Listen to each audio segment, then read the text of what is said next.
ये बहुत समय पहले की बात है, जब परियों की दुनिया का अस्तित्व हुआ करता था, जहाँ सुंदर सुंदर परियां रहा करती थी। उन्हीं के बीच में सिंड्रेला नाम की एक परी रहती थी। वो अक्सर पृथ्वी लोक पर घूमने जाया करती थी। वो वहाँ के तौर तरीके, खान पान, रहन सहन सभी से बहुत प्रभावित थी। हालांकि उसे पता था कि परियों का पृथ्वी लोक पर जाना मना है, फिर भी वो रानी परी की आज्ञा के बिना चोरी छुपे पृथ्वी लोक पर जाया करती थी। लेकिन उसकी ये लुका छुपी ज्यादा दिन तक रानी परी शर्मिला से छुप न पाई। फिर एक दिन ऐसा हुआ, सिंड्रेला परी को पृथ्वी लोक से आते आते रात हो गई। जैसे ही उसने परी लोक में कदम रखा, उसके आने की भनक पड़ते ही रानी परी समेत बाकी सभी परियां भी वहाँ पर आ पहुँची। और रानी परी गुस्सा होते हुए सिंड्रेला परी से बोली, तुम्हें पता होते हुए भी तुमने परी लोक से बाहर कदम रखने की हिम्मत कैसे की, वो भी बिना मेरी इजाजत लिए।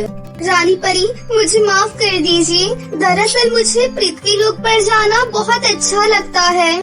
लगता है तुम भूल गई हो कि तुम एक परी हो और हम कुछ नियमों में बंधे हुए हैं। तुमने उन नियमों का उल्लंघन किया है, इसकी सजा तुम्हें जरूर मिलेगी। पर रानी परी, मेरी बात तो सुनिए। एक तो गलती करती हो, ऊपर से मुझसे जुबान लड़ाती हो।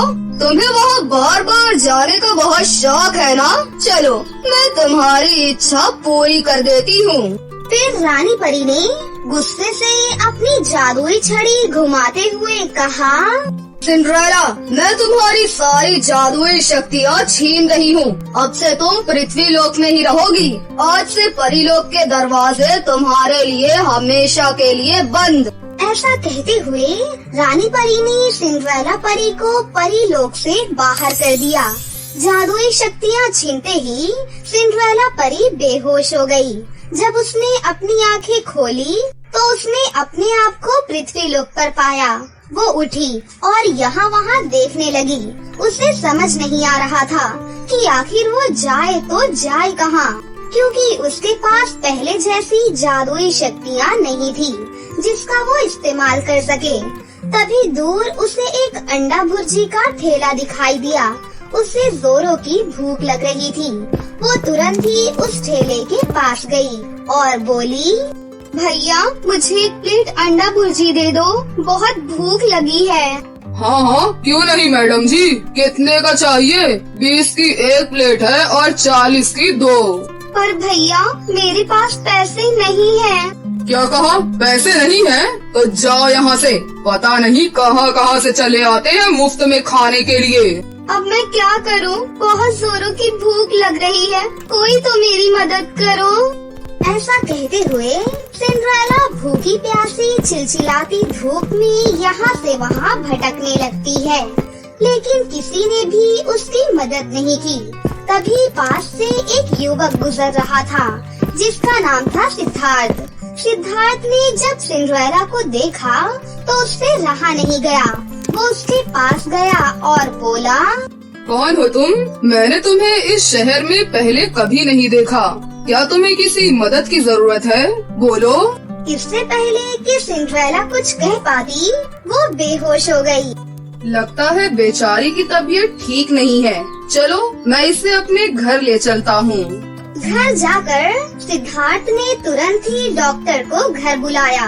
डॉक्टर ने चेकअप करके कुछ दवाइयाँ लिख कर दी और समय पर खाना खाने के लिए कहा और वहाँ से चली गई। होश में आने के बाद सिंड्रेला सिद्धार्थ को धन्यवाद करते हुए बोली, अब मुझे चलना चाहिए। आपने मेरी मदद की, आपका बहुत बहुत शुक्रिया।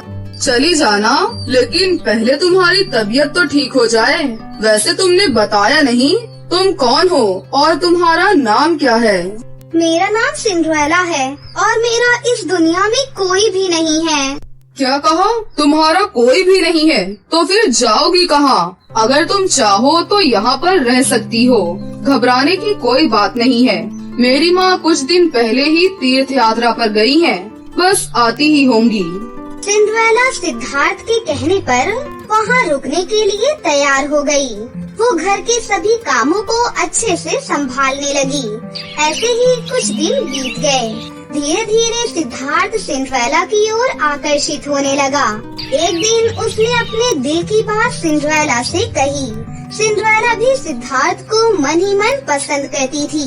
जब सिद्धार्थ की माँ चमेली तीर्थ यात्रा से वापस लौटी तो उसने अपनी माँ से सिंड्रेला के साथ शादी करने की इच्छा जाहिर की।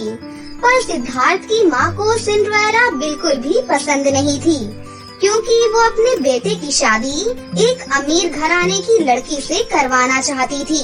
लेकिन ना चाहते हुए भी उसे अपने बेटे की खुशी के आगे झुकना पड़ा और फिर उन दोनों की शादी करा दी।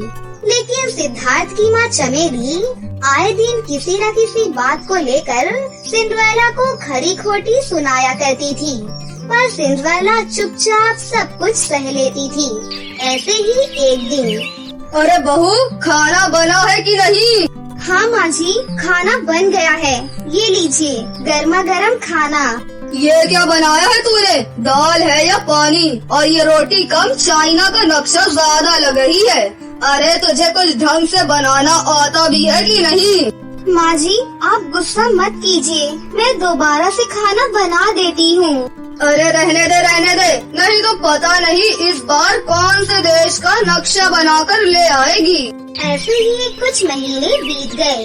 एक दिन सिंड्रेला को पता चला कि वो माँ बनने वाली है। ये बात उसने अपने पति सिद्धार्थ को बताई। सुनो जी, मुझे आपको कुछ बताना है। जल्दी बोलो, क्या बात है? मुझे ऑफिस जाने में देरी हो रही है। बोलो ना, अब चुप क्यों हो? जी वो बात ये है कि मैं माँ बनने वाली हूँ। क्या तुम सच कह रही हो? मैं ये खुशखबरी माँ को सुनाता हूँ। माँ, कहाँ हो तुम? अरे क्या हुआ? घर सर पर क्यों उठा रखा है? कौन सा तूफान आ गया है? अरे माँ, घर में मेहमान आने वाला है। कौन से मेहमान आने वाले हैं? अरे माँ, छोटा मेहमान आने वाला है। मतलब कि तुम दादी बनने वाली हो और मैं पापा। ये सुनकर चमेली भी मन ही मन बहुत खुश हुई। अब घर में सब सिंड्रेला का अच्छे से ख्याल रखने लगे। एक दिन सीढ़ियों से नीचे उतरते वक्त सिंड्रेला का पैर फिसल गया और वो सीढ़ियों से नीचे गिर गई। चमेली और सिद्धार्थ उसे जल्दी से नजदीकी अस्पताल में ले गए। कुछ देर बाद डॉक्टर ने उन्हें बताया, आई एम सॉरी, पर हम आपके होने वाले बेबी को नहीं बचा पाए। आपकी पत्नी का मिसकैरेज हो गया है। सिंड्रेला को जब ये बात पता चली तो वो अपने बच्चे को खोने का गम बर्दाश्त नहीं कर पाई और फूट फूट कर रोने लगी। मेरा बच्चा, मुझे मेरा बच्चा वापस चाहिए। सिंड्रेला चुप हो जाओ, सब कुछ ठीक हो जाएगा। मैं हूँ ना तुम्हारे साथ। कुछ महीने बीत जाने के बाद सिंड्रेला धीरे धीरे अपने आप को घर के कामों में व्यस्त रखने लगी। फिर एक दिन चमेली की सहेली विमला उससे मिलने घर आई। अरे आओ विमला, बहुत दिन बाद आई हो, कैसी हो? हाँ, मैं तो ठीक हूँ, पर तुम ये बताओ, तुम्हारा पोता हुआ या पोती? तुम्हारी बहू प्रेग्नेंट थी ना? प्रेग्नेंट थी, पर मेरी बहू का मिसकैरेज हो गया। क्या कहा? मिसकैरेज हो गया? तभी वहाँ सिंड्रेला चाय की ट्रे लेकर आ जाती है। अरे मैं सब जानती हूँ चमेली बहन, आजकल की लड़कियों को वो बच्चा नहीं चाहती हैं और कोई न कोई तरीके से अपना होने वाला बच्चा गिरा देती हैं ताकि कोई उन पर शक न कर सके। आंटी जी, आपको ये बात बोलते हुए जरा भी शर्म नहीं आती? एक औरत होकर आप दूसरी औरत के बारे में ऐसा सोच भी कैसे सकती हैं? एक माँ अपने बच्चे को भला कैसे मार सकती है? अरे तो चुप कर, विमला बिल्कुल सही कह रही है। लगता है तू माँ बनना नहीं चाहती थी, कोई तुझ पर शक न करे, इसलिए तूने सीढ़ियों से गिरने का नाटक किया ताकि कोई तुझ पर शक न कर सके। बस कीजिए माँ जी। ये कहते हुए सिंड्रेला रोते हुए अपने कमरे में चली गई। उस दिन के बाद से चमेली सिंड्रेला को पहले से भी ज्यादा भला बुरा कहने लगी, जिसकी वजह से सिंड्रेला गुमसुम सी रहने लगी। और ऐसे ही एक दिन अरे ओ महारानी, इधर आ। कहाँ है, कहाँ मर गई? हाँ माँ जी, बोलिए। ये ले बाबा जी का भभूत और चुपचाप से खा ले। ये किस लिए है माँ जी? ताकि इस घर में फिर से बच्चे की किलकारियाँ गूंज सके। चुपचाप से खा ले, नहीं तो मुझे जबरदस्ती भी खिलाना आता है। माँ जी, ये सब अंधविश्वास है, मैं इन सबको नहीं मानती हूँ। मैं नहीं खाऊंगी ये सब। अरे ऐसे कैसे नहीं खाएगी, तुझे खाना ही पड़ेगा। ये कहते हुए चमेली ने सिंड्रेला के गाल पर एक जोरदार चांटा मारा। इतने में वहाँ पर सिद्धार्थ भी आ गया। ये सब क्या हो रहा है माँ? आपने सिंड्रेला पर हाथ कैसे उठाया?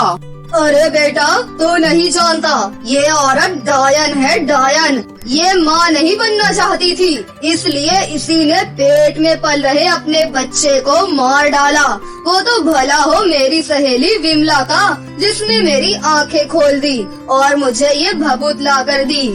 बस करो माँ, आपको शर्म आनी चाहिए। किसी और की बातों में आकर आप अपनी बहू पर शक कर रही हो। आप इन ढोंगी पाखंड में विश्वास करती हो।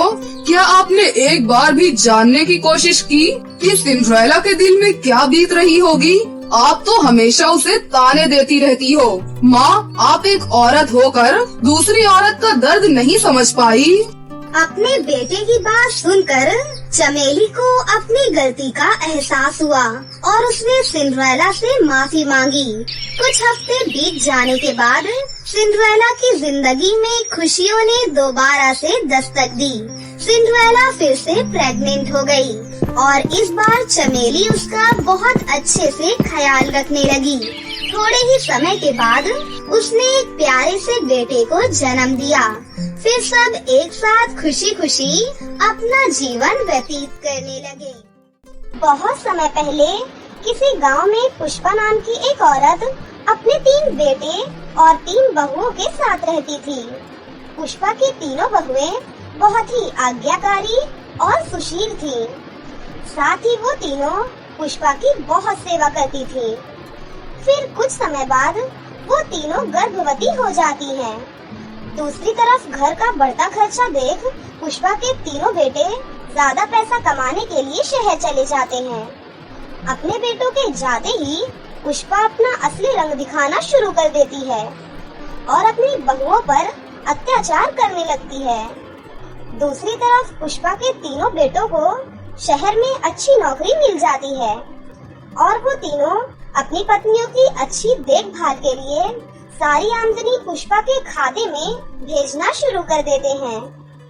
लेकिन पुष्पा उन पैसों को अपने स्वार्थ के लिए खर्च करने लगती है और बाजार से महंगी महंगी साड़ियाँ लाना शुरू कर देती है।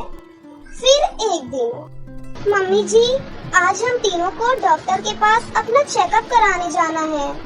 आप हमें चेकअप के साथ साथ दवाइयों के लिए भी पैसे दे दीजिए। अरे तुम तीनों तो जब देखो पैसे खर्च कराने के बहाने ढूंढती रहती हो। ये डॉक्टर लोग तुम जैसी औरतों को बेवकूफ बनाकर अपनी जेब भरते हैं। कोई जरूरत नहीं है डॉक्टर के पास जाने की। और वैसे भी पहले के जमाने में कोई औरत डॉक्टर के पास नहीं जाती थी, फिर भी उनके बच्चे हट्टे कट्टे पैदा होते थे। इसीलिए चुपचाप घर पर ही रहो। इस तरह पुष्पा अपनी तीनों बहुओं को डांट कर वहाँ से चली जाती है। अपनी सास के इस बुरे बर्ताव से तीनों लोगों को बहुत दुख होता है, लेकिन वो चुपचाप अपनी सास की कड़वी बातें सहन कर लेती है। दूसरी तरफ पुष्पा उन तीनों को खाने के लिए अच्छा खाना भी नहीं देती थी, जिस वजह से धीरे धीरे वो तीनों कमजोर पड़ने लगती हैं। फिर एक दिन उन तीनों की हालत देख पड़ोस में रहने वाली नरमा नाम की औरत से रहा नहीं जाता और वो पुष्पा से कहती है, अरे पुष्पा बहन, तुमने अपनी तीनों बहुओं का क्या हाल बना रखा है। ये तीनों तो दिन ब दिन कांटे की तरह सूखती जा रही हैं। तुम इन्हें सही समय पर डॉक्टर के पास ले जाया करो, वरना लेने के देने पड़ जाएंगे। देख नरमा, तू अपने काम से काम रख। इस तरह कोई मेरे घर पर ताक झांक करे, ये मुझे बिल्कुल पसंद नहीं है। दोबारा अगर तूने मेरे घरेलू मामले में दखल देने की कोशिश की तो ठीक नहीं होगा। पुष्पा की बात सुनकर बेचारी नरमा उदास होकर वहाँ से चली जाती है। इस तरह कुछ दिन बीत जाते हैं। फिर एक दिन हमारी सास तो दिन ब दिन लालची और मतलबी बनती जा रही हैं। हमारे पति जो पैसे भेजते हैं, हमारी सास वो सारे पैसे अपने पास रख लेती हैं और हमें फूटी कौड़ी भी नहीं देती। हाँ, तुमने सही कहा। हमारी हालत पर हमारी सास को जरा भी तरस नहीं आता। ऊपर से वो हमें रोज पेट भरकर खाना भी नहीं देती। अब हम क्या करें? मेरे पास एक बढ़िया उपाय है। मैंने सुना है गांव के पास वाले मंदिर में रोज गरीबों को स्वादिष्ट खाना खिलाया जाता है। हम तीनों रोज वहां जाकर खाना खा लिया करेंगे। इससे हमारी सेहत अच्छी रहेगी और हमारे बच्चे कमजोर भी नहीं होंगे।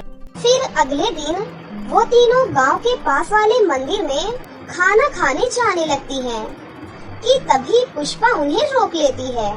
अरे, घर में इतना सारा काम पड़ा है और तुम तीनों सैर सपाटा करने जा रही हो। चलो चुपचाप घर के सारे काम खत्म करो, वरना मुझसे बुरा कोई नहीं होगा। इस तरह पुष्पा उन तीनों को रोक लेती है। उसके बाद मजबूर होकर वो तीनों काम करने लगती हैं। फिर काफी समय के बाद आखिरकार उनका काम खत्म हो जाता है और वो तीनों मंदिर में खाना खाने पहुंच जाती हैं। लेकिन तब तक मंदिर का सारा खाना खत्म हो चुका था। ये देख तीनों को बहुत दुख होता है। अरे, ये क्या हो गया? मंदिर का सारा खाना तो खत्म हो गया। हमने आने में बहुत देर कर दी। फिर वो तीनों उदास होकर वहाँ से जाने लगती हैं। लेकिन तभी अचानक उनके सामने एक परी प्रकट हो जाती है। ठहरो, तुम तीनों को यहाँ से जाने की कोई जरूरत नहीं है। अचानक अपने सामने परी को देखकर तीनों बहुत हैरान हो जाती हैं। अरे, मैंने आज से पहले कभी भी कोई परी नहीं देखी। तुम कौन हो और क्या चाहती हो? मैं दुखी लोगों की मदद करने वाली एक जादुई परी हूँ। मैं अपनी दिव्य शक्ति से तुम तीनों के बारे में सब कुछ जान गई हूँ। तुम्हारी सास बहुत बुरी है और इस हालत में भी तुम तीनों के ऊपर हमेशा अत्याचार करती है। लेकिन चिंता मत करो, मैं तुम तीनों के सारे दुख दूर कर दूंगी। उसके बाद परी उन तीनों को 3 जादुई छड़ी दे देती है। इन जादुई छड़ी की मदद से तुम तीनों अपनी हर इच्छा पूरी कर सकती हो। सबसे पहले तुम तीनों अपने लिए एक सुंदर सा घर बनाकर तैयार कर लो, ताकि तुम्हें अपनी चांडाल सास के साथ ना रहना पड़े। इतना कहकर परी वहाँ से गायब हो जाती है। उसके बाद वो तीनों बहुएं अपनी जादुई छड़ी की शक्ति से अपने लिए एक आलीशान घर बनाकर तैयार कर देती हैं। अरे वाह, ये तो कमाल हो गया।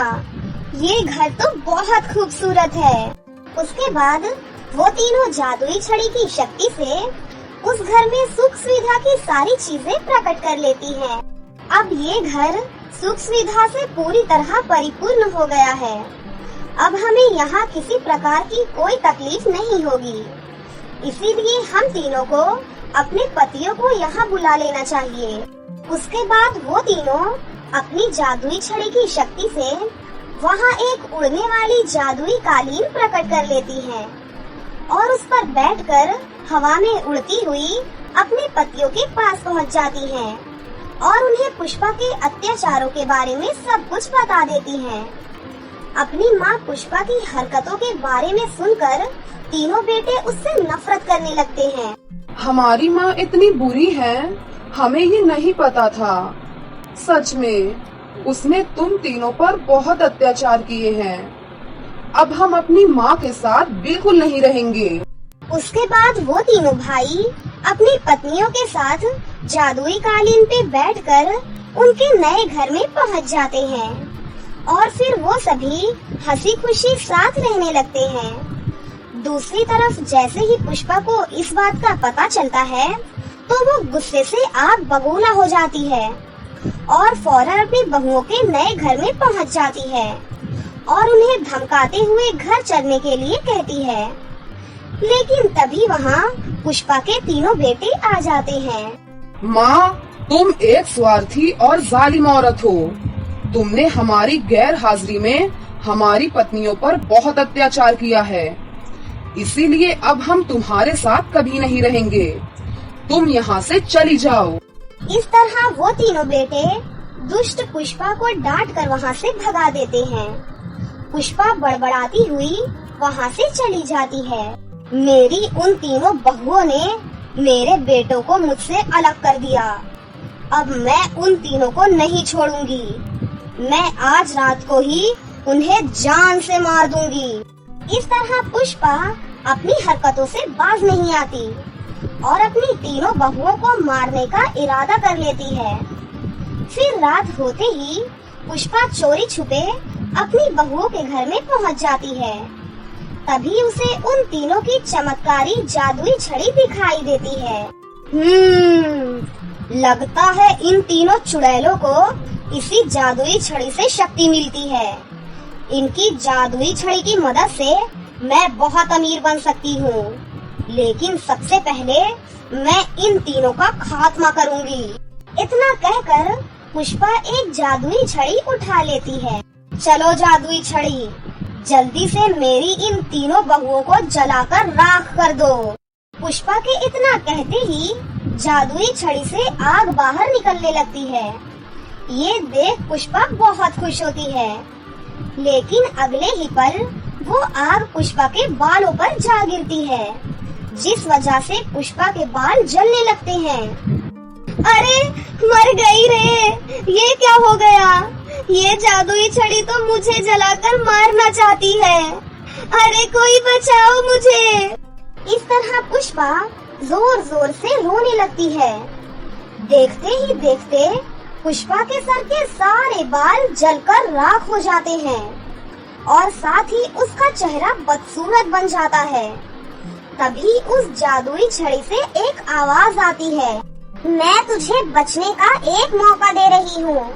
चल भाग जा यहाँ से, वरना मैं तुझे पूरी तरह जलाकर राख कर दूंगी। नहीं नहीं नहीं, मुझे कुछ मत करना। मुझे मेरी गलती का सबक मिल गया है। मैं यहाँ से जा रही हूँ। इस तरह पुष्पा बुरी तरह डर जाती है और हमेशा के लिए गांव छोड़कर भाग जाती है। फिर कुछ समय बाद पुष्पा की तीनों बहुएं 3 खूबसूरत बच्चों को जन्म देती हैं और अपने परिवार के साथ हंसी खुशी अपनी जिंदगी जीने लगती हैं। तो दोस्तों, कैसी लगी आपको हमारी ये कहानी? अगर आपको हमारी कहानी अच्छी लगी हो तो इसे जरूर लाइक करें। साथ ही हमारे चैनल को सब्सक्राइब भी कर लें और बेल आइकन को दबाना ना भूलें। मिलते हैं अगली वीडियो में। धन्यवाद।